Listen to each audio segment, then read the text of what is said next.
Thank you. Okay. Magandang tanghali sa inyong lahat, mga kababayan.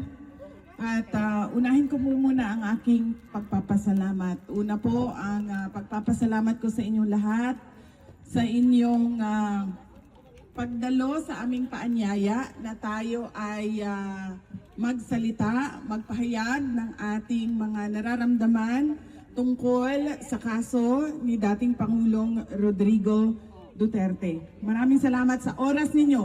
Napakainit. Pilipino lang ang gumagamit ng payong dito sa Hague. Alam nyo, kanina gusto ko na talaga, naglalakad ako, gusto ko na talaga maggamit ng payong.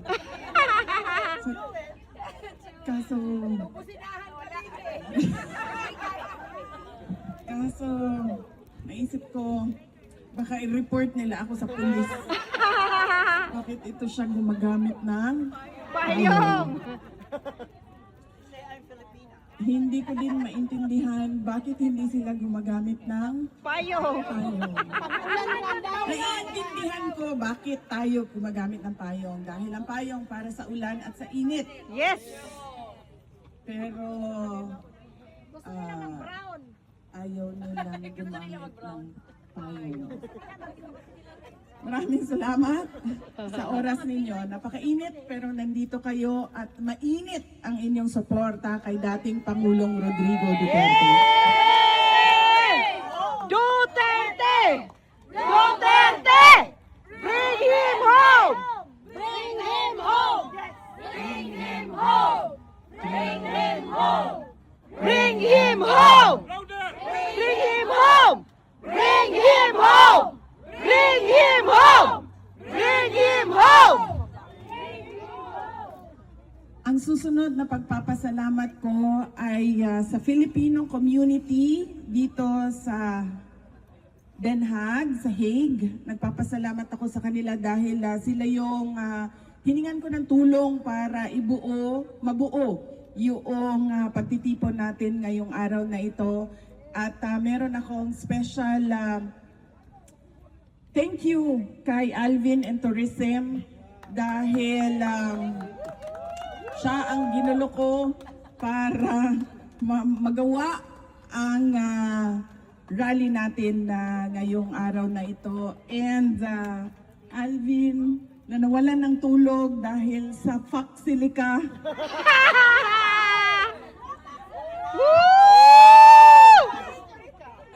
Alvin, if they cannot respect a no comment, you should not lose sleep over it. That is their problem. That is not your problem. Tama!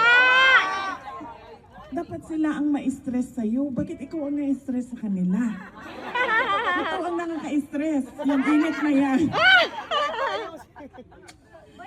Thank you sa tulong mo para mabuo ang ating programa ngayong araw na ito.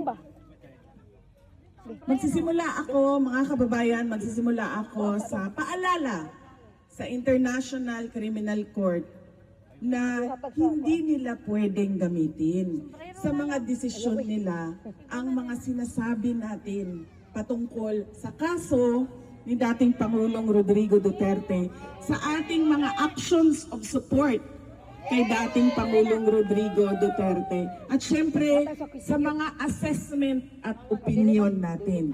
Dahil walang nagbabawal sa Rome Statute na ipahayag natin ang ating mga nararamdaman. Lahat ng kanilang pinapalabas, nire-release publicly, ay pwedeng pag-usapan at pwedeng bigyan ng komento. Kaya lagi ko sinasabi, kapag ako ay tinatanong, ano ang tingin ko sa desisyon na nilabas ng ICC? Ang sinasabi ko lagi, walang basihan sa batas. Ano ba ang pinagbasihan nila? Libro ng isang tao na hindi mo naman alam kung ano ang kredibilidad?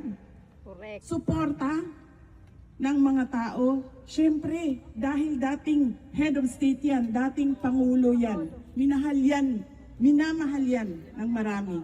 Siyempre, meron talaga tayong ipapakita na suporta.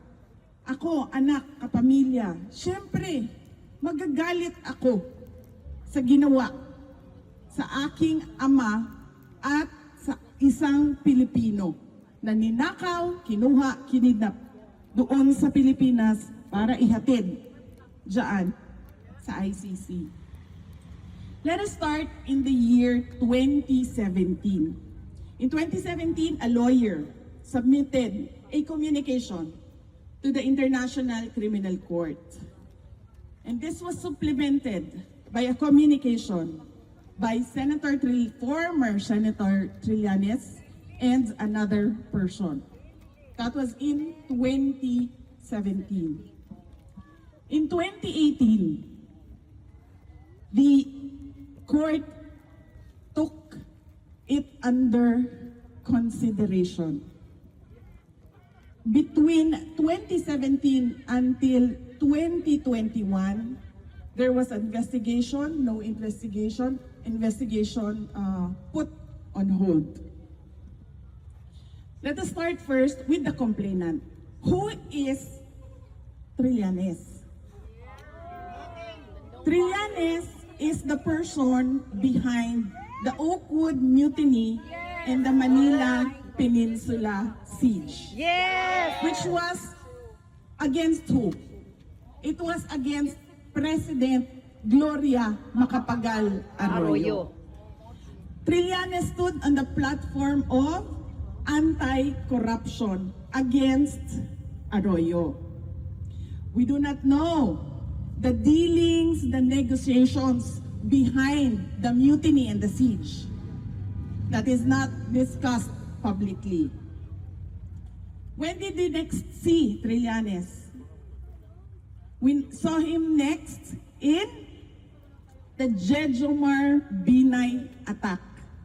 Vice President Binay was a candidate, a presumptive candidate for the 2016 election. And then what did he do? He attacked Vice President Binay on the platform of anti-corruption. But you must remember, he never attacked President Aquino on the platform of anti-corruption. And you remember the DAP, the pork barrel scam of the Aquino administration. And where was Trillanes then? Quiet. Because we do not know how much, where, how, when the negotiations happened. When did you see him again, Trillanes? Hear about him again? You heard about him in 2016 because President Duterte was the front runner. In April 2016, President Duterte was already the front runner of the presidential elections. Everyone forgot about Mar Rojas, the candidate of Trillanes. Everyone was focused on Rodrigo Duterte, including Trillanes. This was the first time you heard about EJK, DDS, bank accounts, billions in the bank accounts. This was in 2016. In 2017, he filed the communication in ICC. And if you can remember, President Duterte never did anything against Trillanes, against the witnesses of Trillanes during the Senate hearing. He presented Bato-Bato, he presented Las Cañas, and he claimed so many things about the Davao Death Squad. And what did President Duterte do? He told everyone, pabayaan nyo yan. It is his right to speak. It is his freedom to talk about the Davao Death Squad.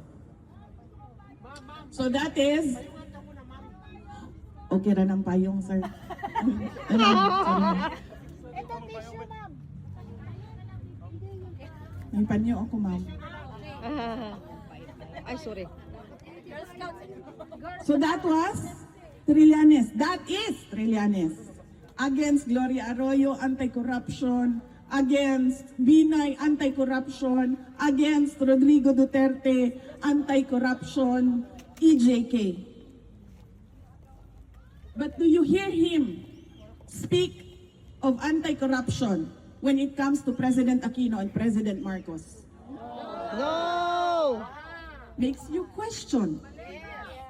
What is the anti-corruption platform for? Whose interest is he serving? Yellow. This is yellow, pink, red. Lahat ng kulay, maliban lang sa green. Lucky charm. At maliban sa green at black. Diba? He is quiet when negotiations happen for his interest. But if negotiations are for the interest of, against the interest of Trillanes, he is noisy. So that is 2017 and the background of the person who sent the communication to ICC. Now here comes ICC. Yes, we take it into consideration, and then yes, we will investigate. We will put on hold the investigation through the years, and then come 2021, we will investigate. And who is the person? Who was the prosecutor who finally defended the investigation? It was Prosecutor Karim Khan, who was dismissed for an entirely different issue, but there was one issue about Karim Khan in relation to the case of President Rodrigo Duterte. And what was it? He had conflict of interest because his previous work was representation of the victims of supposed EJK under the Commission on Human Rights in the Philippines. That was his conflict of interest. But did ICC say categorically that you have conflict of interest? They did not. They just said that the appearance of impropriety excludes him from this case. But how can you give credibility to an investigation by someone who represented the victims? And now you're saying he must be investigated and prosecuted. That is clear conflict of interest. It muddles the entire investigation. That is our complainant, that is our prosecutor. We go to jurisdiction. ICC said, we have jurisdiction because we took the complaint under consideration before the Philippines withdrew as a member of the International Criminal Court. And what does that mean? It means that if you take it under consideration, before withdrawal of a country, there will always be an open complaint, open under consideration, open investigation through the years, even if the ICC will not act on it. And is that justified? Of course not, because it will be a perpetual investigation. There must be an end Yes. to the perceived liability, to the under consideration, to the investigation. Otherwise, it will be 300 years from now, assuming this ICC Still exists. will exist for 300 years, there will be an open, under consideration complaint communication inside the ICC. That is what the countries who are withdrawing now from the ICC should watch out. Because if there is something under consideration there, even if they withdraw 50 years from now, kung buhay pa yung ICC, they can file a case. That is why we have been saying, you have no jurisdiction. No. 2 years has passed since the withdrawal of the Philippines from the ICC before any formal inquiry was done. If that is allowed, then there will be no end to the ICC going after sovereign nations. That is jurisdiction. We go to how the ICC disregarded how former President Rodrigo Duterte was kidnapped from the Philippines. They say, it doesn't matter to us how he was taken, where he was taken, by what means he was taken. What matters to us was that he was delivered to The Hague and endorsed to the ICC.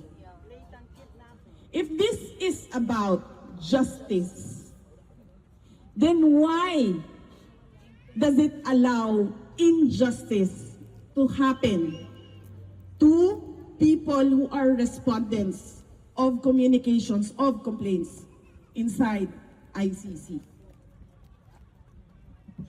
Next, we go to interim release, the release of President Duterte. There are 3 things in the Rome Statute that are to be considered before a release can be considered or granted to a respondent. First is that he is not a flight risk. Second is that he does not, will not, cannot obstruct the ongoing investigation. And third, he cannot continue to commit crimes under the ICC jurisdiction. You saw President Duterte being pushed, pulled outside of the room, pushed into a plane. Is that a person who is a flight risk? He cannot even walk 3 steps and fall to the ground. In fact, how many times has he slipped and hit his head in detention? No one can count anymore. And no one is talking about it. Yawa, mga Because yawa. why? President Duterte is the Asian poster boy in answer to the attacks that ICC is only going after the black race. Yes!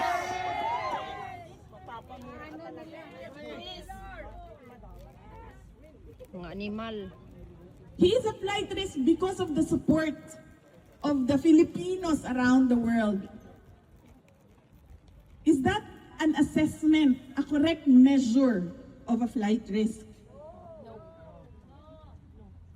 Second, he will cannot continue to interfere or obstruct any investigation. Investigation started when? When he was president. The witnesses, Matubato, Las Cañas, when? When he was president. And what did he do? Nothing at all. He allowed the ICC to say whatever it wants, to do whatever it wants, even when he was president. When he was former president, I told him, the ICC is doing an investigation. The investigators are coming in and out of the country. We have proof of immigration records. And what did he say to me? pasagdi na sila. Di na sila pwede manghilabot sa ato ang nasod. Pasagdi na sila magsulod gawas dinhi sa ato ang nasod. And I knew that something was happening because I hear it from the office of the former speaker, Romualdez. And so I put it on record. What did I do? I wrote the president. Why is the ICC continuing the investigation inside the Philippines? And then he said, what did he say? He said, we will not cooperate in any shape or form with the ICC because it is an infringement in our sovereignty. On that point, he was correct. Because our judicial courts are functioning. We can go to court, file a complaint, the judge can hear it, the judge can decide, the judge can put you to jail easily. There is no breakdown of the judicial system in the Philippines. And so, any interference of the ICC is an affront to our sovereignty. And that is the only correct thing that Marcos did or Marcos said about ICC, that letter. But did he follow through on what he said?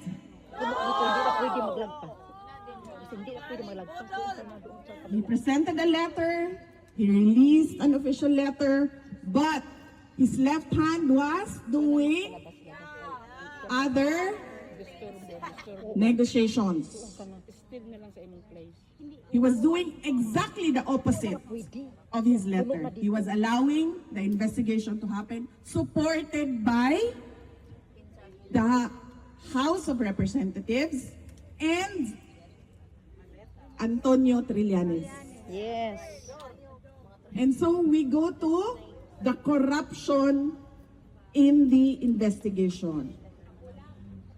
Former soldiers, former employees of Congressman Zaldico already executed affidavits saying that they were told to exchange pesos to dollars because this will be delivered to the ICC investigators through Trillanes.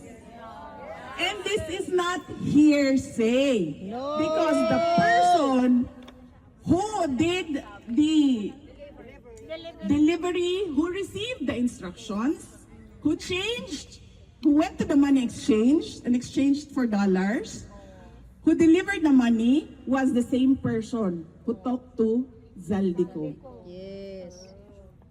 And so, how do we characterize Trillanes and Marcos in relation to ICC? Yes, they are traitors to a Filipino and to the country. But more than that, ang ICC ay tuta ni Trillanes at ni Marcos. Correct! Yun yun.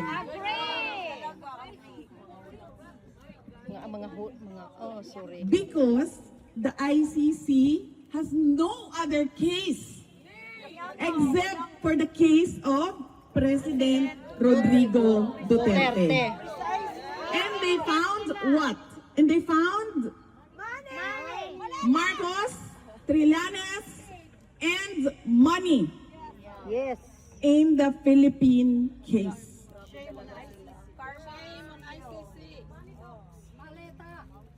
Maleta ang pinag-uusapan dito.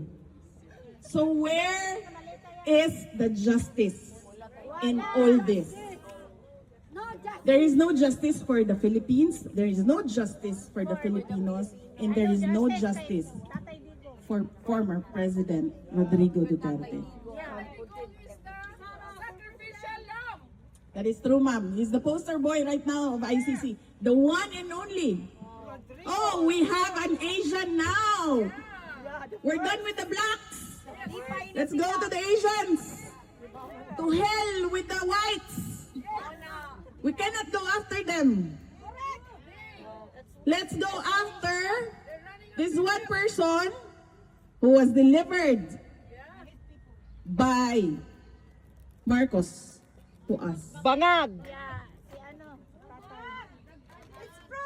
So that is the complainant, Trillanes, his cohort, Marcos, the jurisdiction, the investigator, the investigation. Do you want to go to the evidence? It's proven. Yes, yes. What are they saying? They are saying there was what? How many? How many did the media portray? 30,000. And then it was reduced to 13,000. And now it is how many? 34? 32 counts of murder.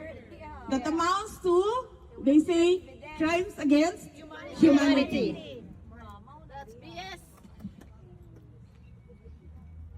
The government has a policy of zero tolerance for illegal drugs. The Philippine government has a policy of zero tolerance for illegal drugs. How did the administration of President Duterte implement this policy? They created the drug war. That is the program. That is the anti-drug program. It is called drug war. Tukhang. Now, the implementation of a program, whether it was good or bad, is not a crime against humanity. It may be good governance or bad governance. It is the same. It is the same with how President Marcos is running the country right now. It can be good governance or it is clearly bad governance. That is not a crime against the Filipino population. How a program is implemented, whether there were mistakes, errors, it was a bad program, is not a crime against humanity. That is the crime that they are saying that President Duterte has done to the Filipino people. And they cannot even say right now if the victims are truly victims of the drug war. Because gun violence is so common in the Philippines.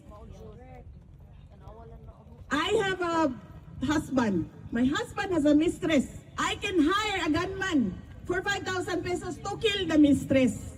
That is how, for 5,000 pesos, that is how bad gun violence in the Philippines is. And that is, again, yes, EJK.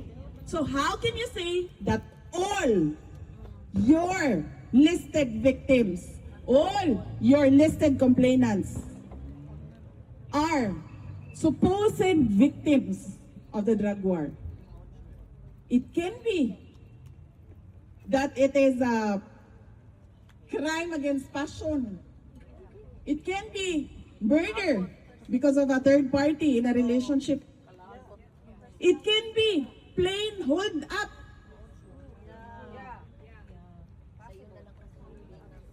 So how can they say now that all the victims there are victims of the drug war that is supposed to be a crime against humanity? So that is the crime.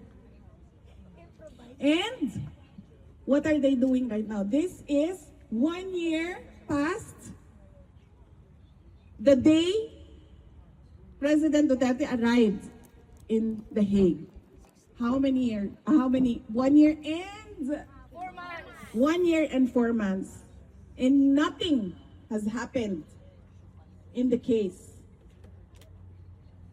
It is an unjust delay and unjust detention of President Rodrigo Duterte, mainly because he does not pose a flight risk.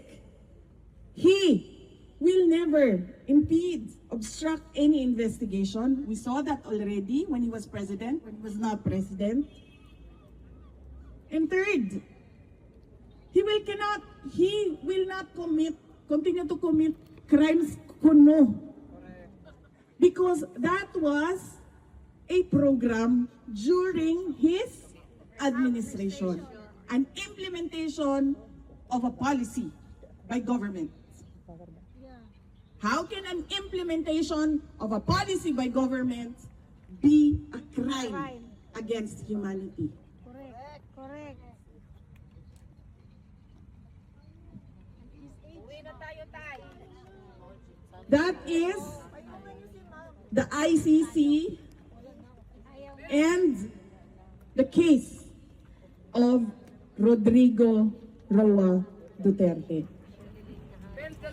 They are holding an 81-year-old who cannot make his own bed, who cannot even clean his own room, who has bed sores, who has so many My God. aches and pains because of old age. Yawa. For who? For the reputation of ICC? For Marcos? For Trillanes? For money? For what? For whose interest is the ICC serving now? Pera. Money. That is the case of Rodrigo Roa Duterte. He should be released, and he should be released immediately.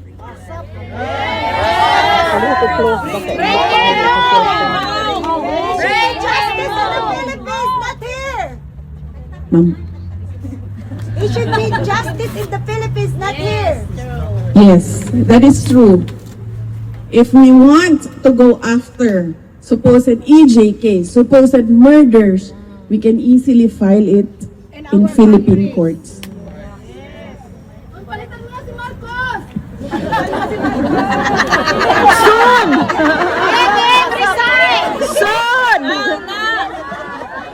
Ma'am, sandali i-compartmentalize natin yung ating messaging. Today is about ICC. Yung sa London is about the country.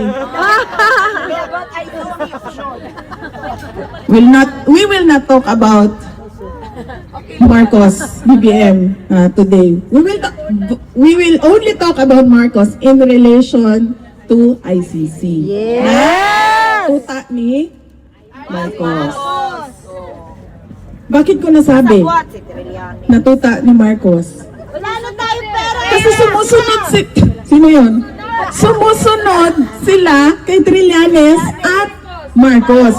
At hindi lang yan.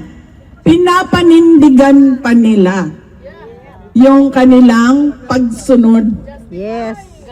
kay Marcos at kay Trillanes. And so, this is not about justice. This is about politics in the Philippines.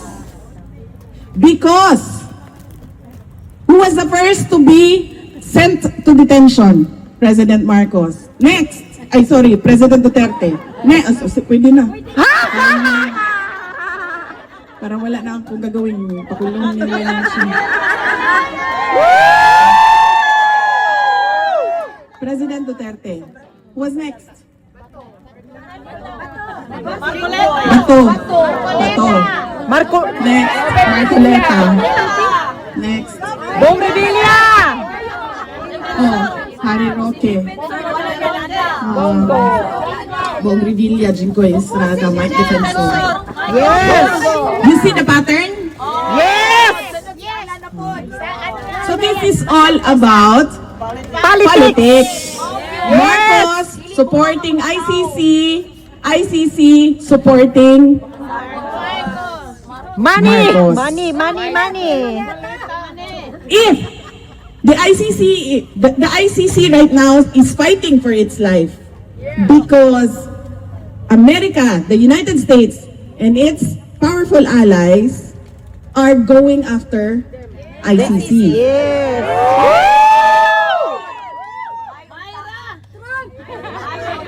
If the ICC wants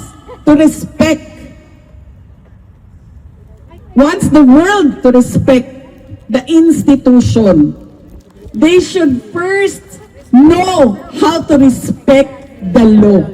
Yes. Because this is a time in the history of the world where the motto of institutions is bend the law. Bend the law. Bend the law for your interest and for the interest of your allies. Mga kababayan, ang lahat ng ginagawa natin ay para sa Diyos, sa bayan, at para sa bawat pamilyang Pilipino. Mabuhay!